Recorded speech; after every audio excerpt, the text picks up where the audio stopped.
More than 20 people have been arrested in Ferguson, Missouri, amid protests marking the anniversary of the death of unarmed black teenager Michael Brown.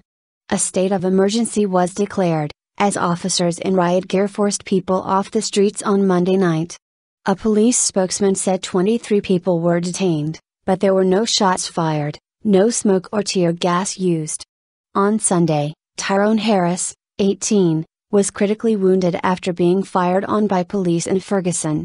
The authorities say Mr. Harris was armed and opened fire, but his father has described their account of events as a bunch of lies.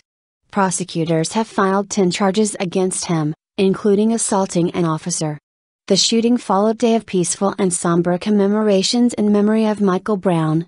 The 18-year-old was shot in August 2014 by a white police officer who was later cleared of any wrongdoing by a grand jury and the U.S. Department of Justice.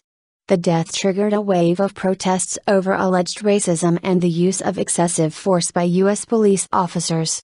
On Monday night, marchers chanted, beat drums and carried signs in memory of Brown, but some demonstrators also attacked officers, according to the St. Louis Police Department.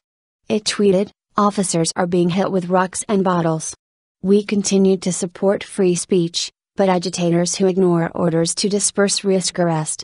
By early morning on Tuesday, most people had left the areas where confrontations had occurred. Ferguson resident Roberta Lynch, 51, said relations with police had not improved in the year since Michael Brown's death. "They are doing the same old stuff, taking our rights," she said. "They need to give us our space." Earlier on Monday, police arrested about 50 protesters, including civil rights activist Cornel West, who staged a sit-in outside the main courthouse in St. Louis. Other protesters also briefly blocked a major highway, Interstate 70, during the afternoon rush hour, and a number of arrests were made. The demonstrations were part of a day of civil disobedience called by activists in St. Louis and other major U.S. cities.